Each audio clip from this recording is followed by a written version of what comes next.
이야기는 유다 지파가 요단강 서쪽 땅을 분배받는 과정에서 함께 기록하고 있습니다. 가나안 땅을 정복할 때 선두주자로 섰던 지파는 어느 지파입니까? 바로 유다 지파입니다. 하나님의 진이 가나안에서 하나님의 불기둥과 구름 기둥으로 인도하셨을 때 진의 출발할 때 맨 앞장섰던 지파는 바로 유다 지파였습니다. 하나님의 진이 앞으로 나아갈 때 유다 지파가 앞장서서 늘 그 앞에 있었다는 것입니다. 그 결과 가나안 땅에 들어와서 땅을 분배받을 때 있어서 첫 번째 수절을 받은 지파가 바로 유다 지파였습니다. 유다 지파가 첫 번째로 기업을 분배를 받았다는 것은 유다 지파가 영적 장자의 축복을 받았다는 것을 의미합니다. 유다는 본래 장자가 아니었습니다. 유다는 야곱은 네 명의 아내로부터 12아들을 두었습니다. 장자는 누벤이었고 둘째는 시몬, 셋째는 레위였고 유다는 네 번째 아들이었습니다. 그런데 유다는 영적 장자의 유업을 받게 된 것입니다. 왜냐하면 장자 누벤은 아버지 야곱의 친상을 더럽혔기 때문이고 둘째와 셋째인 시몬과 레위는 세겜에서의 동생 디나 사건으로 인하여서 세겜 사람들을 속이고 잔혹하게 그들을 살해하였기 때문입니다. 그래서 영적 장자권이 넷째 유다에게 넘어온 것입니다. 이것은 창세기 48장에 보면은 야곱은 유다에게 그래서 이렇게 축복하고 있습니다.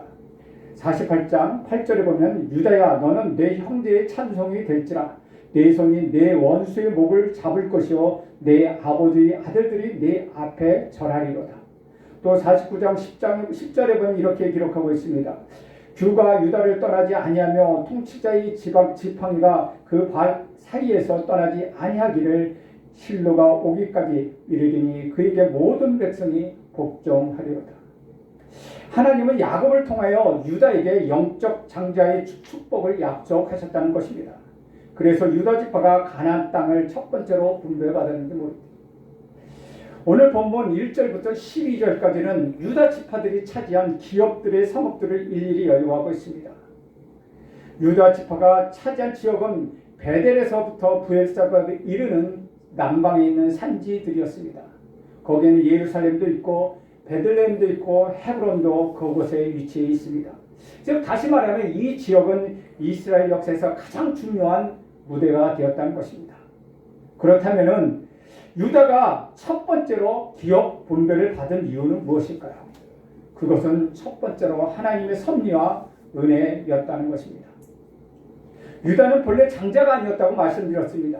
야곱은 4명의 아내로부터 12아들을 낳았습니다. 유다는 장자가 아니고 차남도 아니고 사남이었습니다. 그런데 유다는 영적 장자의 유업을 받게 되었습니다. 이 말은 장자인 루벤의 권리를 빼앗았다는 것으로 말할 수 있다는 것입니다. 야곱이 임종을 앞두고 유언과 함께 자녀들을 축복한 이야기가 창세기 49장 3, 4절에 보면 이렇게 말씀되어 있습니다. 루벤아 너는 내 장자요 내 능력이요 내 기력이 시작이라 위풍이 월등하고 권능이 탁월하다마는 물이 끓음 같은즉 너는 탁월하지 못하리니 내가 아버지의 친성을 올라 더럽혔습니다. 그가 내 친상에 올랐었더라. 루벤은 장자로서 많은 특권과 많은 능력을 가지고 태어났습니다. 그러나 그는 그 서모 비라와 동침한 죄로 인하여 그 모든 것을 빼앗기게 되었습니다. 당시 족장의 아버지 권위는 마치 하나님의 권위와 같았습니다. 권위에 대한 도전은 바로 탈락을 의미하며 발로 징계를 의미하는 것이었습니다. 그렇다면 장자가 탈락하면은 차자가 그 바톤을 받아야 하는데 유다가 바로 위에 있는 두 형들의 시몬과 레위에 대해서 제치고 그 장자권을 받았습니다. 두 형제 시몬과 레위는 창세기 34장 누이 동생 디나의 사건으로 인하여 세겜 땅의 남자들 칼로 사륙한 사건을 저질렀습니다. 그래서 영적 장자권이 넷째 유다에게로 그리고 육적 장자권은 요셉에게로 넘어가게 되었습니다. 우리 역대상 5장 1절 2절 화면에 나왔으니까 함께 읽겠습니다. 시작. 루벤은 장자라도 그의 아버지의 친상을 더럽혔으므로 장자의 명분이 이스라엘 아들 요셉의 자손에게로 돌아가서 족보의 장자의 명분이 기록되지 못하였느니라. 유다는 형제보다 뛰어나고 주권자가 유다에게 났으나 장자의 명분은 요셉에게 있습니다. 즉 다름은 육체적 장자의 조건은 요셉에게 넘어갔다는 것입니다. 이것은 전적으로 하나님의 섭리와 은혜였다는 것입니다. 두 번째로 유다 지파가 첫 번째로 유업을 받을 수 있었던 것은 그는 신앙의 아주 좋은 신앙의 조상들을 만났다는 것입니다. 그에는 좋은 신앙의 조상들을 가지고 있었다는 것입니다. 하나님께서 야곱을 통하여 유다에게 장자의 특권, 장자의 복을 약속하셨기 때문에 그 자손들이 장자적인 복을 누리게 된 것입니다. 이렇게 유다의 장자적 축복을 누리게 된 것은 하나님의 섭리와 은혜였지만은 또한 그들의 장자의 신앙을 가지고 있었기 때문입니다. 예를 들면 가나안 땅에 양식이 떨어져서 야곱이 아들들을 애굽에 양식을 사러 보냈습니다. 그것을 아버지를 속이고 노예로 팔려 동생 요셉이 국무총리가 되어 형들을 스파이로 몰아서 시몬을 볼모로 잡았습니다. 그러면서 고향에 있는 동생 베냐민을 데리고 오면 누명을 벗게 해주겠다고 얘기합니다. 아버지 야곱은 요셉을 이룬 후에 베냐민을 특히 아끼고 사랑하였습니다. 그리고 그를 데리고 애굽에 가는 것을 그는 완강히 거절하였습니다. 그때 유다가 아버지 야곱을 설득하며 이렇게 말합니다. 창세기 43장 9절에 이렇게 기록하고 있습니다. 내가 그를 위하여 담보가 되오리니 아버지께서 내 손에서 그를 찾으소서. 내가 만일 그를 아버지께 데려다가 아버지 앞에 두지 아니하면 내가 영원히 죄를 지으리라. 즉 자기 몸을 담보로 해서 베냐민을 데려오는 것을 책임지겠다는 것입니다. 그래서 아버지의 허락을 받아내었습니다. 또한 나중에 은자한 사건으로 인하여 베냐민이 애굽에 붙잡혀 있을 때에도 그는 유다는 장자적인 권한을 가지고 다음과 같이 얘기합니다. 창세기 44장 30절 이하에 보면 이렇게 기록하고 있습니다. 아버지의 생명과 아이의 생명이 서로 하나로 묶여 있거늘 이제 내가 주의 종 우리 아버지에게 돌아갈 때에 아이가 우리와 함께 가지 아니하면 아버지가 아이의 없음을 보고 죽으리니 이같이 되면 종들이 주의 종 우리 아버지가 흰 머리로 슬퍼하며 수월로 내려가게 함이니이다. 주의 종이 내 아버지에게 아이를 담보하기를 내가 이를 아버지께로 데리고 돌아오지 아니하면 영원히 아버지께 죄짐을 지으리라 하였사오니 이제 주의 종으로 그 아이를 대신하여 머물러 있어 내 주의 종이 되게 하시고 그 아이는 그의 형제들과 함께 올려 보내소서. 그 아이가 나와 함께 가지 아니하면 내가 어찌 내 아버지에게로 올라갈 수 있으리까? 두렵건대 제가 내 아버지에게 미침을 보리이다. 즉 다시 말하면 베냐민 대신에 자기 자신이 책임을 지고 종이 되겠다고 애굽에 남겠다고 얘기하고 있는 것입니다. 이것이 바로 책임감입니다. 혈통이 장자라서 장자의 축복을 받는 것이 아니라 장자의 복을 받을 만한 신앙을 가졌기 때문에 그는 장자의 복을 누리게 되었다는 것입니다. 우리가 믿음장이라고 하는 히브리서 11장에 나오는 믿음의 사람들은 우리는 믿음의 선진들이라고 얘기합니다. 선진들은 무엇을 얘기하는 것입니까? 앞서간 사람들입니다. 유다 지파에 속했다고 다 장자의 복을 누리는 것이 아니라 장자의 신앙을 가지고 앞서 나가는 갈렙과 같은 신앙이 있었기 때문에 그 자손들이 그 자식들이 그 집안에서 복을 누리게 되었다는 것입니다. 두 번째로 유다 지파가 차지하는 기업은 우리에게 무엇을 말해주고 있는 것입니까? 본문 1절에서 12절까지는 먼저 유다 지파가 차지한 기업들을 열거하고 있습니다. 유다 지파가 제비를 뽑아 차지한 기업의 경계를 요약하면은 남쪽 경계는 여매 즉 해만에서부터요 동편 경계는 여맨이 요단 끝까지요 북편은 예루살렘 남편 흰놈 골짜기 앞 서편 골짜기 느바림 골짜기라고 얘기하고 있으며 즉 서편은 대회와 그 해변이라고 기록하고 있습니다. 유다 지파가 받은 기업은 요단의 서편 중심지로서 중앙 고원지와 그에 연속되어 골짜기였고 또 구름지로 이루어져 있습니다. 그리고 유다 지파가 받은 기업의 중심지에는 베델에서 부엘세바에 이르는 중앙의 고원지대로 고원 위에는 예루살렘이 서 있고 베들레헴이 있고 헤브론이 위치하고 있습니다. 그 고원지대는 백성들의 삶을 중심지로 지중해에서 불어오는 바람이 불어오고 있기 때문에 그곳으로 말미암아 농사도 잘 됐으며 목축도 가능하였습니다. 이 지역은 이른바 지중해질 농업이 발달하게 되어서 포도와 올리브를 생산할 수 있었습니다. 다시 말하면 유다 지파가 분배받은 지역은 이스라엘의 역사 중에서 가장 중요한 곳이요 가장 중심적인 무대가 되었으며 그들이 받은 120개의 성읍들은 수많은 역사적 사건이 무대가 되었다는 것입니다.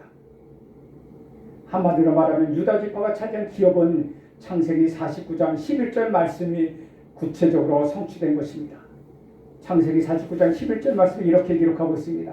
그의 나귀를 포도나무에 매며 그의 암나귀 새끼를 아름다운 포도나무에 맬 것이며 또 그 옷을 포도주에 빨며 그 복장을 포도즙에 빨리로다. 포도밭이 얼마나 번성했으면 나귀들을 포도나무에다 메고 포도수확이 또 얼마나 풍성했으면 그들의 옷을 포도주에 빨겠습니까? 이렇게 하나님의 축복은 아주 구체적입니다. 이 말씀을 추상적인 이야기가 아니라 하나님이 구체적인 축복의 증거들입니다. 하나님의 선물은 뜬구름과 같은 허상이 아니고 우리가 만질 수가 있고 느낄 수가 있고 볼 수 있는 것입니다. 사랑하는 성도 여러분, 현실적으로 필요한 모든 것이 그것에 대해서 우리에게 구체적으로 응답하시는 그런 하나님을 믿으시기 바랍니다. 그런데 13절부터 15절에는 유다 지파의 기업을 기록하면서 갈렙의 헤브론 사건을 다시 기록하고 있습니다. 그 이유는 무엇입니까? 갈렙은 장자의 축복을 누리는 장자적인 신앙의 모델로서 말로만 믿음을 보인 사람이 아니라 행동하는 신앙인임을 다시 한번 강조하기 위해서였다는 것입니다. 갈렙은 행동하는 신앙이었다는 것입니다. 결국 그는 아낙 자손들을 추방하고 헤브론을 차지하였습니다.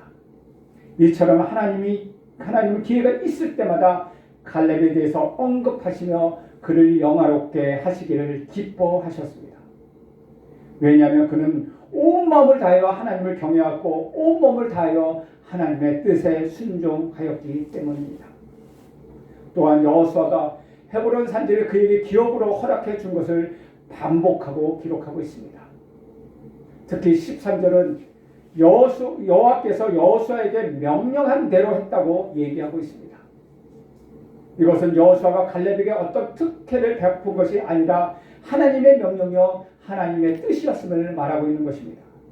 그리고 하나님의 뜻이라고 해서 덩굴째 그냥 그것이 글로 들어오는 것이 아니라 하나님의 뜻을 이루기 위하여 갈렙은 온전히 하나님의 뜻을 쫓았고 온전히 하나님의 뜻에 헌신했다는 것을 이야기하고 있는 것입니다. 갈렙이 차지한 땅은 헤브론인데 그 헤브론에 대해서 13절, 14절을 우리 함께 읽겠습니다. 시작. 여호와께서 여호수아에게 명령하신 대로 여호수아가 길앗 아르밧 곧 헤브론을 유다 지파 중에 분깃으로 여분 네 아들 갈렙에게 주었으니 아르밧은 아낙의 아버지였더라. 갈렙이 거기서 아낙 소생 그 세 아들 곧 세세와 아이만과 달메를 쫓아내었고, 여기서 쫓아내다라는 것은 뿌리를 완전히 뽑다라는 뜻을 가지고 있습니다. 다시 말하면 그것이 다시 세력을 얻지 못하도록 완전히 진멸하여 추방했다는 것을 의미합니다. 과연 갈렙은 우리 하나님 여호와를 온전히 쫓아서 거인의 아낙 자손의 소생인 세세와 아이만과 달메를 물리쳤습니다. 세세는 태양이라는 뜻을 갖고 있고 아이만은 운명의 아들, 달메는 가래로 땅을 일구는 자라는 의미를 갖고 있습니다.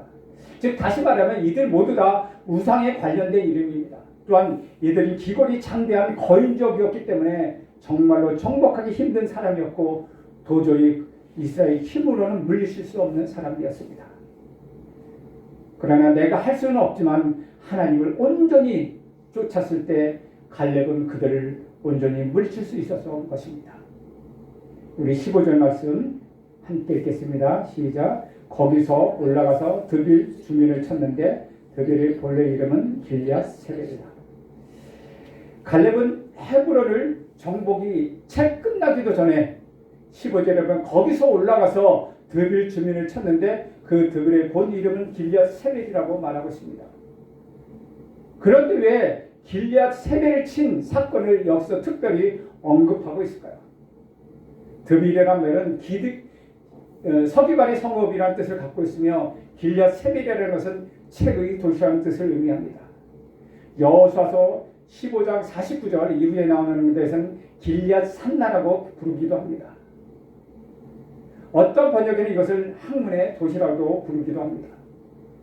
성경학자들은 이 도시가 가나안인들의 대학이 있었고 마치 그리스도의 아테네처럼 젊은이들을 교육시키는 것으로 추측하고 있었습니다.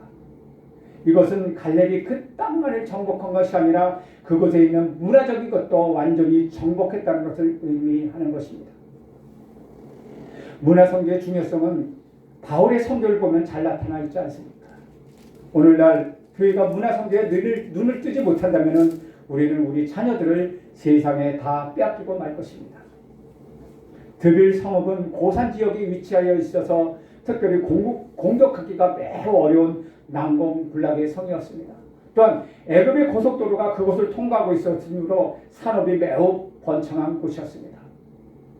그런데 하나님께서 약속하셨다고 해서 그 드빌을 그냥 주신 것이 아니라는 것입니다.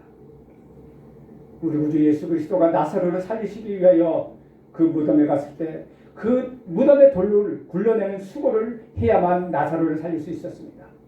내가 너를 살려주겠다. 그러나 가서 돌을 굴려내라고 우리 주님은 말씀하십니다. 그런데 우리는 그것이 너무 힘들어서 돌을 굴려내지 못하고 있습니다. 그처럼 드빌의 전투에서는 갈렙이 자기 딸 악사를 주겠다고 한 것은 그만큼 그 전투고 그 지역이 정복하기 어려운 지역이었습니다. 사실 갈렙에게 허락된 곳은 어디입니까? 헤브론이었습니다. 드빌은 그가 점령하지 않아도 되는 곳이었습니다. 그러나 드빌은 유다 지파에게 할당된 곳이고 또 자기 자손들이 유다 지파에 속하였기 때문에 영적 후손으로서 그는 드빌을 점령하기를 원했던 것입니다. 그러나 갈렙은 또 다른 힘든 사역을 위하여 또 한 번 자기 식구들을 희생시킵니다. 드빌을 쳐서 취하는 자에게 자신의 딸을 주겠다고 얘기합니다. 이처럼 갈렙은 오직 원하는 것이 하나님의 나라였다는 것입니다. 우리 17절 말씀 함께 읽겠습니다. 시작. 갈렙의 아우 그나스의 아들인 온니엘이 그것을 점령함으로 갈렙이 자기 딸 악사를 그에게 아내로 주었더라. 온니엘은 갈렙의 아우 그나스의 아들입니다. 그렇다면 온니엘의 아버지 그나스는 살아있을까요? 아니면 그때 죽었을까요? 광야 1세 때는 다 불순종해서 죽었습니다. 오직 여호수아와 갈렙만 살아남았습니다. 그러므로 갈렙의 아들 그나스는 죽었다고 볼 수 있는 것입니다. 그가 아들 온니엘은 아버지의 약점과 아버지의 불신앙과 불순종을 극복하였습니다. 그래서 온니엘이 드빌을 쳐서 취하게 됩니다. 그것이 그의 믿음의 증거를 갖게 된 것입니다. 내가 드빌을 취하였다. 이것이 바로 온니엘에게는 믿음의 증거였습니다. 사랑하는 여러분, 우리가 예수 그리스도를 믿는다면 우리도 이렇게 쳐서 취할 드빌이 있어야 합니다. 난공불락의 성을 드빌을 쳐서 취한 증거가 있어야 한다는 것입니다. 여러분의 난공불락의 성은 무엇입니까? 여러분이 쳐서 취할 드빌이 있습니까? 믿음의 증거를 가지고 계십니까? 세 번째로 갈렙의 드빌 정복이 우리에게 주는 교훈은 무엇입니까? 그것은 첫 번째로 우리 하나님과 맺은 언약의 조건이 충족되기만 한다면 풍성한 생명을 얻게 된다는 것이고, 두 번째로 하나님께 헌신하고 충성하기만 한다면 얼마든지 하나님의 축복을 받을 수 있다는 것을 우리에게 교훈해 주고 있는 것입니다. 사랑하는 여러분, 성장을 가로막는 가장 큰 장애물이 무엇인지 아십니까? 그것은 바로 만족이라는 것입니다. 갈렙은 헤브론을 정복하는 것으로 만족하지 않았습니다. 그는 남서쪽에 있는 산지 드빌을 정복하기를 원했고 그것을 정복하는 자에게는 자신의 딸 악사를 아내로 주겠다고 약속하였습니다. 이것은 그 당시 고대 근동지방에 있는 흔히 볼 수 있는 결혼의 풍속입니다. 사울 왕이 골리앗을 물리칠 때 다윗에게 그 딸 미갈을 준 것과 같은 풍속입니다. 그러나 사울은 자신의 야망을 위하여 미갈을 주었지만은 갈렙은 자신의 야망이 아니라 이스라엘을 위해서 자신의 딸 악사를 내놓았습니다. 그때 갈렙의 동생 그나스의 아들 온니엘이 드비를 쳐서 정복하였습니다. 그래서 갈렙은 약속대로 온니엘에게 자신의 딸 악사를 주었습니다. 이렇게 하나님 나라는 누군가 희생하고 누군가 그 값을 치를 각오를 할 때 하나님의 역사가 일어난다는 것입니다. 내 자식을 내놓는다는 것은 쉬운 일이 아니었습니다. 그러나 갈렙은 하나님의 뜻을 이루어 나가기 위해서는 자식이 자신의 자식까지 내놓을 수 있었다는 것입니다. 우리 16절 말씀 함께 읽겠습니다. 시작. 갈렙이 말하기를 길앗 세대를 쳐서 그것을 점령하는 자에게는 내가 내 딸 악사를 아내로 주리라. 갈렙의 사위가 될 조건, 즉 갈렙이 사위를 뽑는 조건은 무엇입니까? 드비를 쳐서 그것을 점령하는 자라고 얘기하고 있습니다. 결혼은 영적 전쟁을 위한 가장 중요한 선택입니다. 그런데 우리는 쳐서 취할 자보다는 모든 것을 갖춘 자를 갖고 싶어합니다. 즉 사위를 얻을 때에 이왕이면 다홍치매라고 거기에다가 잘생기면 얼마나 좋겠습니까? 그러나 갈렙은 과연 믿음의 용사였고 믿음의 용장이었습니다. 갈렙은 믿음의 증거가 있는 사위를 원했습니다. 그래서 여호수아의 자녀가 아니라 갈렙의 사위가 사사시대의 최초의 사사가 되는 영광을 얻게 되었습니다. 이렇게 우리 하나님께서 육적인 증거를 보여주십니다. 그것이 꼭 하늘나라에 가야만 아는 것이 아니라는 것입니다. 갈렙이 또 기가 막힌 것은 갈렙에게 아들이 있었는지 없었는지 분명하지 않지만 이 사람은 아들에 대해서 타령하지 않습니다. 보통 성경에 나오는 믿음의 유인들 아브라함과 같은 사람은 아들 하는데 갈렙은 아들에 대한 타령을 한마디도 하지 않았다는 것입니다. 우리 19절 말씀 함께 읽겠습니다. 시작. 이르되 내게 복을 주소서 아버지께서 나를 내게 땅으로 보내시오니 샘물도 내게 주소서 하매 갈렙이 미셈과 아랫셈을 그에게 주었더라. 그런데 갈렙의 딸 악사는 내가 무엇을 원하니라라는 아버지 말에 내게 복을 주소서라고 답하고 있습니다. 지금 악사는 남방 네게부 사막 지역의 광야 지역으로 시집을 가서 새로운 결혼생활을 하려고 하면은 그 당시 최고 선물은 무엇이겠습니까? 바로 물을 얻을 수 있는 우물이라는 것입니다. 우물이 있어야 양을 치게 되고 삶의 터전을 마련하는 것입니다. 우물을 준다는 것은 요즘으로 말하면은 부모가 집 하나 장만해 주거나 혹은 어떤 빌딩을 사주는 것보다도 훨씬 더 중요한 일이었다는 것입니다. 왜냐하면 삶의 기반을 마련해 주는 것이기 때문입니다. 악사는 그것을 말하고 싶었는데 꾹 참고 있다가 내가 무엇을 원하느냐 하니 내게 복을 주소서라고 말합니다. 얼마나 지혜로운 말입니까? 복을 원한다는 것은 무엇입니까?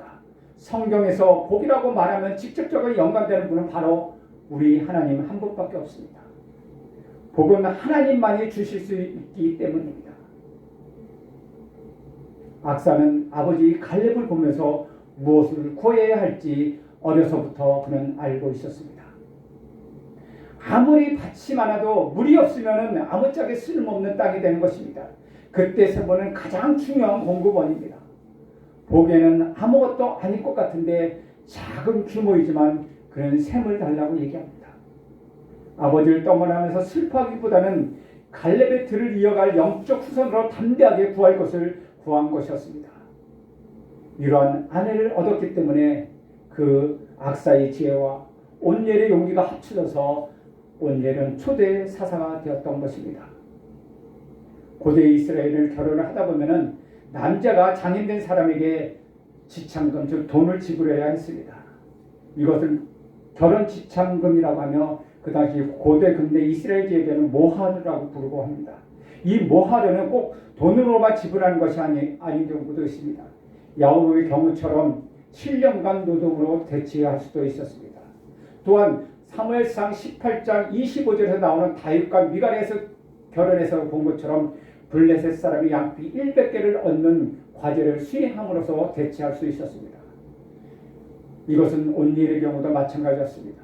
온니엘은 드비를 쳐서 얻는 자에게 딸 악사를 주겠다는 도전을 받아들여서 드비를 쳐서 정복함으로 인하여 모하르 없이 딸 악사를 아내로 맞아들게 됐습니다. 온열이 악사를 차지하겠다는 것은 충분한 그만큼 영웅이었다는 것입니다. 그런데 악사 또한 온열 못지않게 지혜로운 연인이었습니다. 악사는 내게 복을 달라고 하며 결국 아버지로부터 윗셈과 아랫셈에 있는 샘물을 얻게 되었습니다. 이처럼 갈렙과 온열과 악사의 이야기를 단지 이 부부를 기억하기 위해 기록된 역사가 아니라는 것입니다. 이스라엘이 하나님의 맺은 언약 조건을 충족시키기만 한다면 그들이 얻을 수 있는 풍성한 생명이 언제든지 제시해 줄 수 있다. 언제든지 우리가 받을 수 있다는 것을 제시해 주고 있는 것입니다. 이스라엘이 하나님의 헌신하고 충성하기만 한다면 얼마든지 하나님께서 땅을 요구하며 받을 수 있고 또 윗셈과 아랫셈은 샘물을 얻을 수 있다는 것을 보여주는 것입니다. 윗셈은 높은 곳에 있는 샘물이요 아랫셈은 낮은 곳에 있는 샘물을 뜻하는 것입니다. 이스라엘에게 샘물은 육신의 생명을 지탱하는 물 이상의 의미가 있었습니다. 창세기 49장 25절에 야곱이 요셉에게 이렇게 축복합니다. 아버지 하나님께로 말미암나니 그가 너를 도우실 것이요 전능자로 말미암나니 그가 내게 복을 주실 것이라. 위로 하늘의 복과 아래로 깊은 샘의 복과 젖먹이는 복과 태의 복이로다. 악사가 아버지 갈렙으로부터 윗셈과 아랫셈을 얻었다는 것은 바로 하늘의 복과 아래로 깊은 샘의 복을 얻었다는 것을 상징하는 것입니다. 사랑하는 여러분, 여러분은 무엇을 복으로 구하고 싶습니까? 악사가 구한 것은 샘물이었습니다. 오늘날 우리가 구할 것은 영원한 생수의 근원이신 우리 구주 예수 그리스도가 아니겠습니까? 우리 구주 예수 그리스도를 구하는 것이 참으로 복을 구하는 것입니다. 그래서 요한복음 7장 37에서 39절에 이렇게 기록하고 있습니다. 본문에 나와 있으니 함께 읽겠습니다. 시작. 명절 끝날 곧 큰 날에 예수께서 서서 외쳐 이르시되 누구든지 목마르거든 내게로 와서 마시라. 나를 믿는 자는 성경에 이른 것 같이 그 배에서 생수의 강이 흘러나오리라 하시니 이는 그를 믿는 자들이 받을 성령을 가르쳐 말씀하신 것이라. 우리 구주 예수 그리스도는 생명의 근원이라고 말씀하고 있습니다. 예수를 믿는 자는 그 배에서 생수의 강이 흘러나온다고 말씀하고 있습니다. 나는 이 시간 악사가 운물을 구한 것처럼 여러분 모두가 생수의 근원이 되시는 우리 구주 예수 그리스도를 구하기를 간절히 소원합니다. 그리하여 우리 구주 예수 그리스도를 통하여서 영원한 생명을 마시는 복된 여러분이 되기를 축원드립니다. 갈렙은 힘든 산지를 정복하였습니다. 우리는 이 이야기만 들어도 숨이 콱 막히지 않습니까? 유다 지파가 정복한 120개의 성읍만 봐도 숨이 콱 막히는 사람이 있는가 하면은 이것만 봐도 가슴이 펄펄 끓어오르는 사람이 있습니다. 저것은 내 밥이다 하며 피가 끓어오르는 사람이 있었습니다.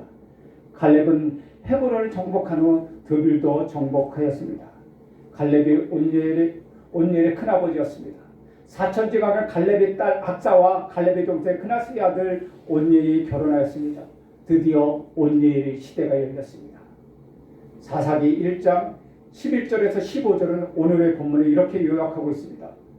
거기서 나아가서 드빌의 주민을 쳤으니 드빌의 본 이름은 길앗 세벨이라. 갈렙이 말하기를 길앗 세벨을 쳐서 그것을 점령하는 자에게는 내 딸 악사를 아내로 주리라 하였더니 갈렙의 아우 그나스의 아들 온니엘이 그것을 점령하였으므로 갈렙이 그의 딸 악사를 그에게 아내로 주었더라. 악사가 출가할 때 그에게 청하여 자기 아버지에게 밭을 구하자 하고 나귀에서 내림에 갈렙이 묻되 내가 무엇을 원하느냐 하니 이르되 내게 복을 주소서 아버지께서 나를 남방으로 보내시니 샘물도 내게 주소서 하매 갈렙이 윗셈과 아랫셈을 그에게 주었더라. 오늘 본문 내용과 똑같지 않습니까? 온니엘은 이스라엘 역사의 초대 사사가 되었습니다. 그런데 왜 하나님께서 역사의 과도기에 온니엘을 택하셔서 이스라엘의 초대 사사를 삼으셨을까요? 이스라엘의 역사를 보면은 바로 이 당시가 매우 중요한 때였다는 것입니다. 여호수아도 죽고 갈렙도 세상을 떠났습니다. 사실상 이스라엘의 지도력에 공백이 생겼던 것입니다. 그때 하나님은 갈렙의 조카이자 사위인 온니엘을 사사로 삼으셨습니다. 그리고 하나님은 그를 통하여 큰 전쟁에 승리하게 하셨습니다. 메소포타미아 구산 니사라임과 싸워 이기게 하셨습니다. 그것은 온니엘은 어떤 성품을 지닌 사람이기에 초대의 사사가 되었습니까? 온니엘은 순종의 사람이었습니다. 성경 갈렙을 평가하기를 순종의 사람이라고 말합니다. 이것이 갈렙의 덕목이었습니다. 신명기 1장 36절에 이렇게 기록하고 있습니다. 함께 읽겠습니다. 시작. 오직 여분대야대 갈렙은 온전히 여호와께 순종하였은즉 그는 그것을 볼 것이요 그가 밟은 땅은 내가 그와 그의 자손에게 주리라. 온니엘은 갈렙을 그림자처럼 따라다녔습니다. 갈렙과 온니엘의 관계는 큰아버지와 조카 또한 장인과 사위 관계였고 전쟁에서는 병사로서 함께하는 동지였습니다. 온니엘은 갈렙의 인격의 최대 덕목에 하나님에 대한 순종의 삶의 선장을 그는 생생하게 보고 익힐 수가 있었습니다. 이 점은 하나님이 귀히 보시고 온니엘을 초대 사사로 삼으셨습니다. 여러분, 아무리 뛰어난 사람이라도 하나님께 순종할 줄 모르는 사람은 우리 하나님은 절대 들어쓰지 않습니다. 두 번째, 온니엘은 성령의 사람이었습니다. 사사기 3장 10절에 보면 이렇게 기록하고 있습니다. 여호와의 영이 그에게 임하셨으므로 그가 이스라엘 사사가 되어 나아가서 싸울 때 여호와께서 메소포타미아 왕 구산 리사다임을 그의 손에 넘겨주매 온니엘의 손이 구사다임을 이기니라. 온니엘이 이스라엘 군대를 진두지휘하여 악명 높은 구산의 리사다임을 쳐서 이길 수 있었던 것은 그가 성령이 그와 함께 하셨기 때문입니다. 온니엘이 누구보다도 그는 실전 경험이 뛰어난 아주 용맹한 군사였습니다. 그러나 그가 구산의 리사다임을 이길 수 있었던 이유는 그의 그 경험이 많은 군대로서 용감한 군인이었다는 것이 아니라 성령이 함께 하셨다는 것을 분명히 성경에서 말하고 있습니다. 하나님은 재주와 재능이 뛰어난 사람이 아니라 성령의 사람을 쓰고 계십니다. 성령의 도우심으로 전쟁에 나가는 사람에게 하나님은 은혜를 베풀어 주십니다. 온니엘이 바로 그런 사람이었습니다. 경험 많고 용감한 전쟁의 달인이어서가 아니라 온니엘은 성령의 사람이었기 때문에 하나님께서는 구산의 리사다임을 그의 손에 붙여서 이기게 하신 것입니다. 세 번째로 온니엘은 희생의 사람이었습니다. 온니엘은 사사로 부름 받고 군대를 지휘해서 구산의 리사다임을 싸우러 나갈 때 그의 나이 이미 80세였습니다. 유다 지파는 남방 헤브론의 다른 어떤 지파보다도 생활이 안정되어 있었기 때문에 온니엘도 또한 노후를 편안하게 보낼 수가 있었습니다. 그러나 사사기 3장 11절에는 이렇게 기록하고 있습니다. 그 땅이 평온한 지 40년에 그나스의 아들 온니엘이 죽었더라. 누군가 희생 없이는 평안이 올 수 없습니다. 누군가 희생 없이는 평온을 누릴 수가 없습니다. 온니엘은 그의 여성을 완전히 편안하게 보낼 수가 있었지만은 그는 그 여성을 온전히 바침으로 인하여서 이스라엘이 평온을 얻을 수 있었던 것입니다. 그 대가로 이스라엘이 그 후 40년간 평안하게 되었습니다. 사랑하는 여러분, 가정이 평안하기를 원하십니까? 그러면 여러분 자신을 희생하십시오. 평안은 반드시 누군가의 희생이 있어야 주어지는 것입니다. 이스라엘 백성이 40년간 평안을 주어진 것은 거저 주어진 것이 아닙니다. 바로 80세 노인이 됐던 온니엘이 자신을 희생하면서 전쟁터에 나가서 구산 리사다임을 이겨냄으로 인하여 평안이 가능했다는 것입니다. 지금까지 우리는 유다 지파의 지경이 정해진 것을 보았습니다. 특별히 유다 지파는 강한 지파였습니다. 갈렙은 또한 유다 지파 중에서 강한 부족이었습니다. 그리고 온니엘도 강한 사람이었습니다. 세상은 탐욕으로 성공을 바라는 사람으로 가득 차 있습니다. 그러나 오늘 본문에는 강한 사람들은 탐욕이 아니라 자신의 책임을 다하여 성공한 것임을 우리는 알 수 있었습니다. 유다 지파는 이스라엘을 끝까지 지키는 지파가 되었으며 갈렙은 어려운 것을 점령하는 믿음의 선구자가 되었으며 온니엘은 힘을 다하여 사사 시대에 이스라엘을 구하는 사람이 되었습니다. 그들은 힘을 가지고 그 힘을 책임 있게 잘 사용하기 때문에 하나님을 경험하게 되고 하나님을 이기게 하게 되었다는 것입니다. 오늘날 우리들도 저마다 힘을 가지고 있습니다. 그리고 더 많은 힘을 가지기를 원합니다. 오늘 본문 유다 지파와 갈렙과 온니엘을 살펴보면서 우리가 가진 힘을 책임 있게 잘 사용해야 하는 것입니다. 오직 하나님 나라를 위하여 그 힘을 사용하시기를 기도하십시오. 오늘 우리가 살아가는 이 시대의 믿음의 행동이 오늘 하나님의 약속을 성취하고 이 땅에 평화를 가져올 것입니다. 반면에 우리가 향한 불순종과 불신앙의 행동은 하나님의 약속의 성취를 더디게 만들고 지연시키기도 합니다. 오늘 우리가 살아가는 삶의 시점은 후대 길이 남겨질 역사적 순간이라는 것을 기억하십시오. 그러기에 우리 육체적 나이가 얼마이든 간에 우리는 우리에게 주어진 하나님의 약속을 우리 시대에 성취하는 자로 살아가야 하는 것입니다. 예수님이 가르쳐 주신 기도 가운데 뜻이 하늘에서 이루어진 것 같이 땅에서도 이루어지다라는 기도가 바로 우리를 통하여 이루어가시는 하나님의 뜻과 그의 하나님의 섭리가 우리를 통해서 이 땅 가운데 이루어지기를 원하시는 하나님의 소원이 담겨져 있는 것입니다. 사랑하는 여러분, 우리를 위하여 십자가 위에서 죽으시고 사흘 만에 다시 살아나신 예수님, 그 예수님을 처음 만났을 때 그때의 마음으로 돌아가 우리에게 주신 약속의 말씀을 붙잡고 주님의 섭리를 이뤄가는 주님의 사람으로 하루하루 살아가십시오. 그리하여 여러분을 통하여 이루고자 하시는 하나님의 뜻을 굴곡 없이 치연 없이 여러분 삶 속에서 이루어내는 믿음의 사람으로 살아가기를 간절히 축원드립니다. 오늘 우리 잠깐 말씀대를 가지고 기도하겠습니다. 하나님, 우리가